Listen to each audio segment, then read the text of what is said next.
Welcome, my friends, and let me regale you with a story of love lost and found, of long-buried secrets, and a truth that freed a young man from the shackles of his past.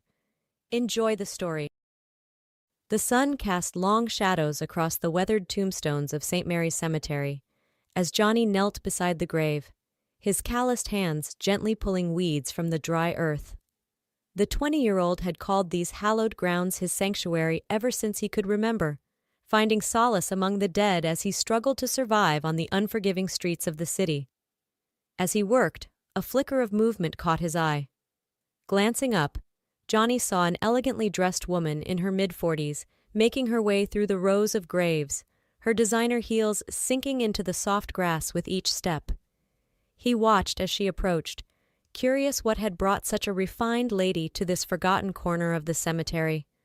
When the woman reached the grave, she let out a strangled sob, her shoulders shaking as she sank to her knees. Alarmed, Johnny rose to his feet. "Ma'am, are you all right?" he asked, his voice rough from disuse. "Do you need me to call someone?" The woman shook her head, wiping at her tears with a lace-trimmed handkerchief. No, I'm sorry. I didn't mean to disturb you. It's just this grave.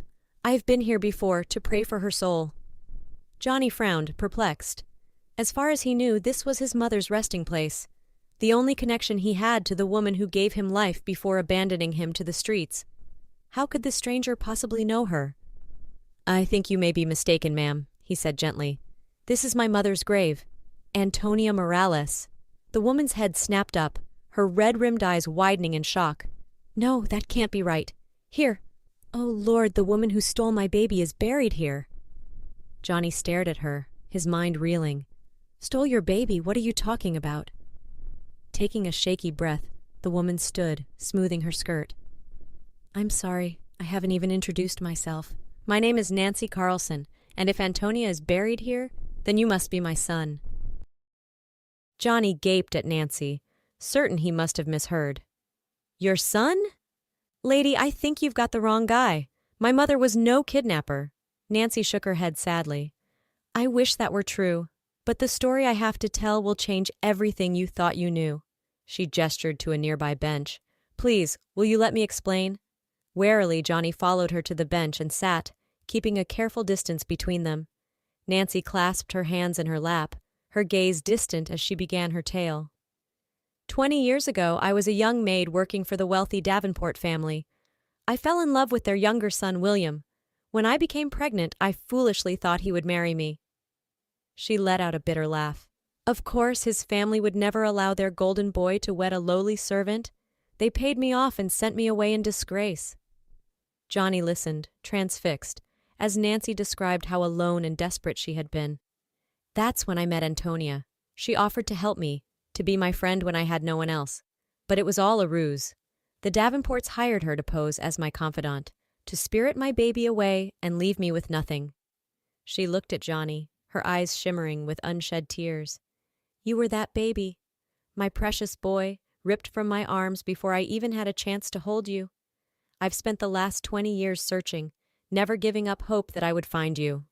As she finished her story, Nancy swayed on the bench, her face pale.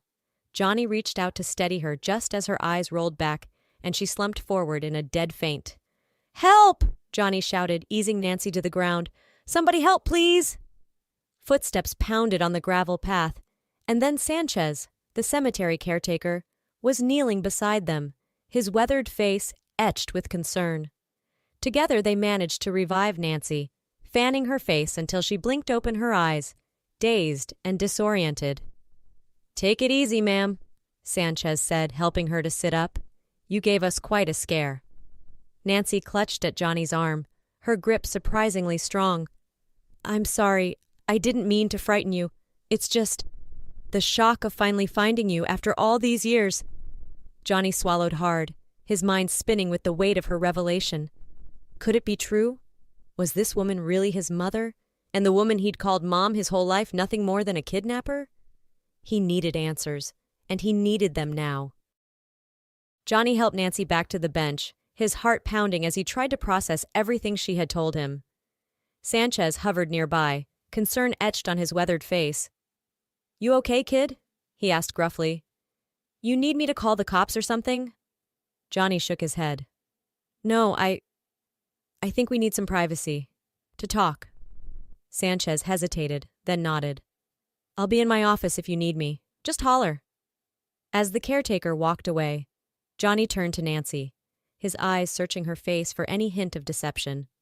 I want to believe you, he said slowly, but it's a lot to take in. I need more than just your word. Nancy reached into her purse and pulled out a tattered photograph. This is us, she said softly, handing it to Johnny. You were just a few hours old. With trembling fingers, Johnny took the photo. It showed a much younger Nancy, her face glowing with exhausted joy as she cradled a tiny bundle in her arms. A baby with wisps of dark hair and achingly familiar eyes. His eyes. Johnny touched the photo reverently, feeling a lump rise in his throat. It's really me, he whispered. But why? Why would Antonia do this? Nancy sighed. Money. The Davenports paid her handsomely to take you and disappear. They couldn't risk a scandal, not with William poised to inherit the family fortune. Anger surged through Johnny, hot and fierce. All his life, he'd struggled and scraped by on the streets while his so-called mother lived in comfort, never wanting for anything. And for what? To protect the reputation of some rich snobs who couldn't be bothered to take responsibility for their own actions. So what happens now? He asked, his voice rough. You just show up out of the blue and expect me to play happy families? Nancy flinched as if he'd struck her. No, of course not. I know we can't make up for lost time overnight, but Johnny, I've spent 20 years dreaming of this moment, of holding you in my arms again. She reached out tentatively, her hand hovering just shy of his cheek. Please, give me a chance. Give us a chance. Johnny closed his eyes, torn. A part of him wanted to run, to protect himself from further hurt and disappointment. But another part, the lonely little boy who'd always yearned for a mother's love, couldn't resist the promise of connection, of belonging. Slowly, hesitantly, he leaned into Nancy's touch, feeling the warmth of her palm against his skin. Okay, he whispered. I'll try. As Johnny and Nancy sat in tearful reunion, her cell phone buzzed with an incoming call. Wiping her eyes, Nancy glanced at the screen and blanched. It's the hospice, she said urgently. We need to go now. Hospice? Johnny asked, confused. What's going on? Nancy stood, tugging Johnny to his feet. It's your father, William. He's dying of cancer, and he doesn't have much time left. Johnny reeled, feeling like he'd been punched in the gut. My father? But I know this is a shock, Nancy said gently. But William is the one who told me the truth about what happened all those years ago. His mother, your grandmother, orchestrated the whole sordid affair. She's gone now, but William, he wants to make amends, to see you before it's too late. Johnny let Nancy lead him to her car, his mind whirling with the revelations of the past few hours. A mother, a father, a family he'd never known existed. It was almost too much to bear. They drove in tense silence to the hospice, Nancy's knuckles white as she gripped the steering wheel. When they arrived, she led Johnny through the hushed halls to a private room, where a frail, wasted man lay propped up on pillows, his once handsome face ravaged by illness. William, Nancy said softly, moving to the bedside. I found him. I found our son. The man's sunken eyes flickered open, hope and disbelief warring in their depths.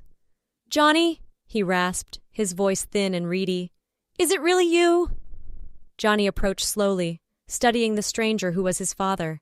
He saw echoes of his own features in the man's face, the same dark hair and olive skin. Yeah, he said hoarsely. It's me. Tears spilled down William's cheeks as he reached out a trembling hand. My boy, my beautiful boy, I'm so sorry, for everything. Johnny took his father's hand, feeling the paper-thin skin and brittle bones. I don't understand, he said, his voice breaking. Why did you let them take me? Why didn't you fight for me? William closed his eyes, shame etched in every line of his face. I was weak, he whispered. A coward. I let my mother bully me into silence, convinced me that a scandal would ruin us. But I never stopped thinking about you, never stopped wondering. He broke off, coughing harshly. Nancy held a cup of water to his lips, helping him drink. When the spasm passed, William looked at Johnny with pleading eyes. Forgive me, he begged. please, forgive me. I know I don't deserve it, but I couldn't bear to die without telling you how much I love you, how much I've always loved you." Johnny bowed his head, tears blurring his vision. For so long, he'd yearned for a father's love, a father's approval, and now, to have it offered so freely, so unconditionally, it was almost more than he could bear. "I forgive you," he choked out. "I forgive you, Dad." A beatific smile spread across William's face, peace settling over his ravaged features. "Thank you," he breathed. "Thank you, son." With a final sigh, William closed his eyes and slipped away, his hand going slack in Johnny's grasp. Nancy let out a soft cry, gathering Johnny into her arms as they wept together, united in their grief and their love. The funeral was a somber affair, Johnny and Nancy standing hand in hand as they said their final goodbyes to William. In his will, he had left everything to his son: the fortune, the family estate, the chance at a better life. But for Johnny, the greatest gift was the one he'd already received: the love of the mother he'd always longed for, and the memory of a father who, in the end, had chosen to do the right thing. As they walked out of the funeral home into the bright sunlight, Johnny felt a sense of hope and possibility that he'd never known before. The road ahead wouldn't be easy. There were years of hurt and separation to overcome, wounds that would take time to heal. But with Nancy by his side, Johnny knew he could face whatever challenges lay ahead. They had each other now, a true family bound not by blood, but by the unbreakable ties of love and forgiveness. And as they stepped forward into their new life together, Johnny felt a smile curve his lips. The future was bright, and for the first time in his life, he couldn't wait to see what tomorrow would bring.